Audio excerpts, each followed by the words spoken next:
Hey, I'm Lindsay Lyman. I worked almost 12 years at Amazon and saw so many brilliant and successful overachievers burn themselves out and leave their jobs because they're so stressed and anxious. But guess what? Having a successful career does not have to be at the expense of your mental sanity and personal time. There's an easier way, and I can show you how. Let's do this. Hey y'all, today we are in part 3 of 4. How do you be okay when you're not okay? If you haven't listened to part 1 and 2, go back and start there. I'm trying to keep these short and sweet and to the point, but these are some 4 crucial steps because there's a lot of things that happen that are rough and hard and terrible and not fair and scary and overwhelming. And it makes sense. We're not okay a lot of the time, but let's learn how do we like ourselves and be okay while we're not okay.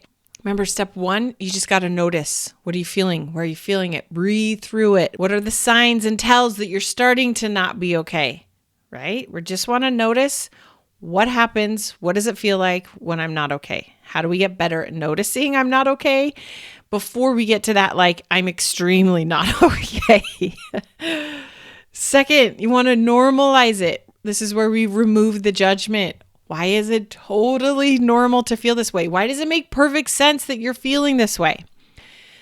This week, step 3. So we notice, we normalize. Step 3 is you want to neutralize. This is where we're going to take away kind of the power, the high intensity, the high energy, the like ruminating, obsessive nature of the hard thing you're going through. Because when emotion is high, intelligence is low. I think of this in terms of like my kids going back to school. So teachers in the school and me as a parent, we're doing a lot of expectation setting around like, what does it mean to be a good human working with your friends and in a classroom setting and with adults? Like, what is appropriate way to respond to behavior and what is not appropriate? Again, I'm very much of the camp of you're allowed to be annoyed and frustrated and mad and ticked off. I tell my kids that all the time. You're not allowed to be a jerk and kick and bite and yell and scream and yell profanity at people, but you're allowed to feel whatever you want to feel. And as they're interacting with people, I'm always trying to remind my kids, if someone is mad at you and they're trying to make you mad, like they're so ticked off and they want to make you upset as well, when that person that's angry doesn't get the reaction they expect, they usually first get more angry and frustrated, but then they ultimately go away because they realize them yelling at you, them being rude, them swearing at you, whatever the behavior is, isn't actually working and getting them to where they want to go. I've seen this a lot of times in a work setting as well, where a manager or a leader comes in hot.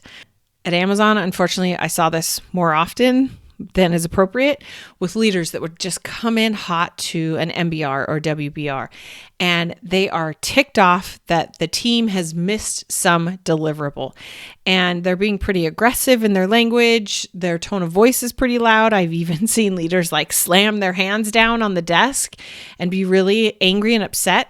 Usually what they're expecting is the other person to kind of start to get defensive or start to tell them why we missed this thing and what happened. You want to know what ultimately shuts that emotionally immature leader down and cuts them off and gives them no ammunition whatsoever is when you just agree with them and say, yeah, we missed the deliverable. Here's our plan of what we're going to do next. Do you have any other suggestions? Right? You're not arguing with them. We're not at battle. We're not at war. We've just neutralized the emotion in the room because we've said, yep, you're right. Here's what we're going to do. You can't go back and change yesterday. You can't go back and redo it and make it so that we deliver the thing on time. But what we can talk about is what we're going to do instead.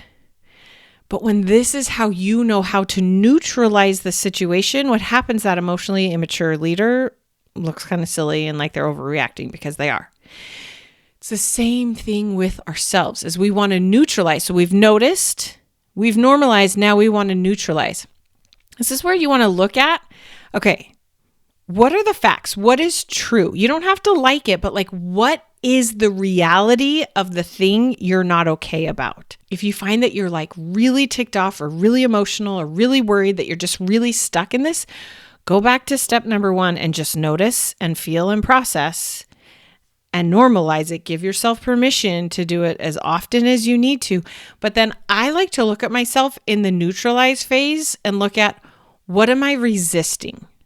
What is true that I'm just so annoyed that it's true that I'm burying my head in the sand? Let's say, for example, your manager mentioned that your performance is not great and you're heading towards a PIP. Okay, if that's me, I'm going to freak out and I'm going to worry and I'm going to overwork. And that's a totally normal response. I'm going to have a lot of high energy, but I'm also going to be very confused and foggy and full of self-doubt and overwhelmed and double and triple checking my work and not sleeping well and making dumb mistakes. If that's where you're at and you're having a hard time getting to this third step, you just got to go back and let yourself feel it over and over and over as long as you need to. I kind of think of it as like, for me, after I have a really good cry and I've just let it all out, I kind of think of it as like I have a crying hangover, but I've just processed it and I'm like, okay, I got it out of me. Now what? Now what is true? What is the reality? In that situation, if a manager says I'm heading towards a PIP, I'm going to do all those things and I'm going to have myself a good cry, then now what is, my manager said I'm heading towards a performance improvement plan. I'm not on it right now, but it could happen tomorrow.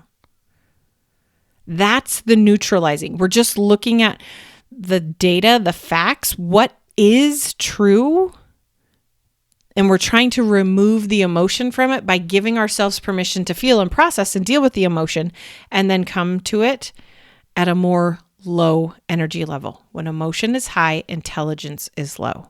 So let's look at this neutralizing step through some of the examples we talked about last week.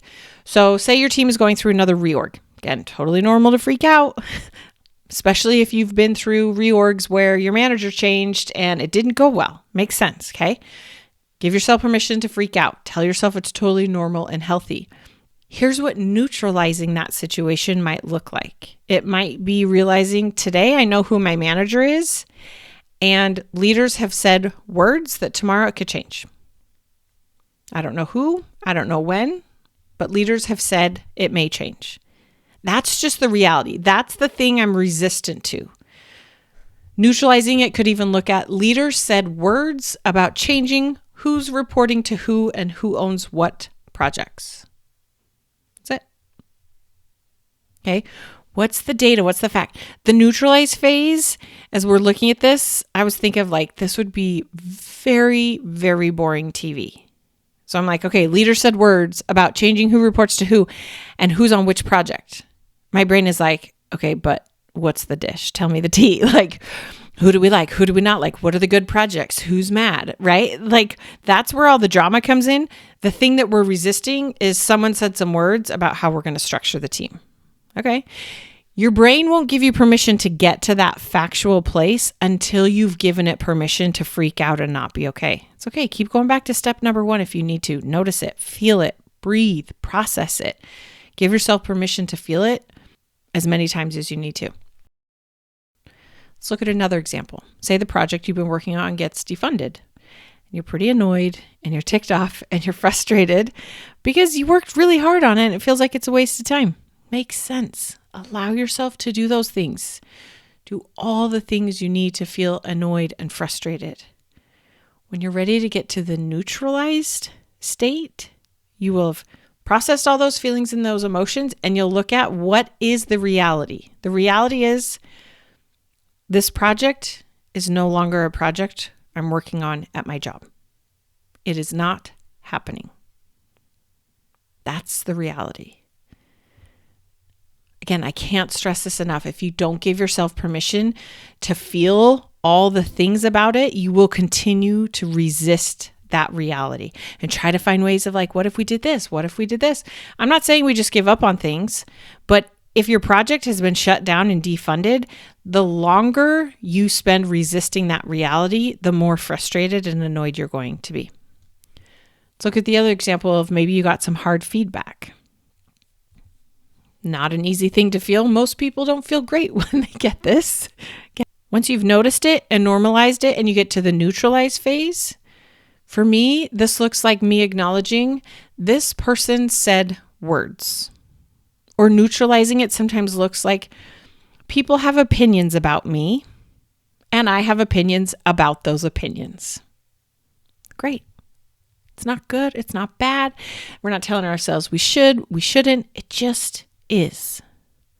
Let's look at the last example. If you have a manager that's not showing up to your one-on-ones and you're anxious and worried and freaking out and annoyed and bugged, healthy, normal, you want to notice it. You want to normalize it. When we neutralize it, you might be thinking things like, I've had 2 one-on-ones with my manager in the past 4 months. What's the data? What's the fact? What's the truth that you're resisting? Maybe neutralizing it means there's a meeting on my calendar and they didn't show up. Okay, that's the reality. Once you have allowed yourself to feel however you want to about it and are no longer resisting it, this is when you start to gain some leverage over it. Because now instead of spiraling down and getting more annoyed and ruminating on it and getting frustrated and angry, now we've just stopped it in place. We spiral down for a minute and then we stop. And we look where we are. We say, okay, this is the reality. Until you stop and just acknowledge this is where you are, you will keep spiraling down. So we want to stop the spiral. We want to stop and say, this is the reality. How do we neutralize it? Because once you've done that, now you can change your trajectory from spiraling down to climbing up. It's a climb. And you might slip and fall and have to go back to step 1. It's okay. Neutralize it. Look at the facts. Look at the data. Look at what is. What is the truth? What is the reality? Make sure you're subscribed and stay tuned for step number 4, where we're going to dive into the now what part. So we've acknowledged the reality. We've neutralized it. We've looked at the data and the facts. How do we help you start climbing your way out and moving forward and moving past it so that it doesn't keep bubbling up and causing frustration and anger and resentment? All right, y'all. You're amazing. I hope you remember that. I'm sure you probably haven't been told that as often as you deserve to today. So I'm telling you, you got this. We'll talk soon. If what you're learning from this podcast is helping, this is just the beginning. Each week, I offer a limited number of coffee chats so that you and I can connect one-on-one and talk specifically about what's going on for you. You'll leave this call feeling more hopeful and motivated, but I'm also going to teach you a few things to try right away to get unstuck. Space is very limited and these are free, so grab your spot before they're gone. Click the link in the show notes or go to lindsaylymancoaching.com/chat and sign up today. You got this.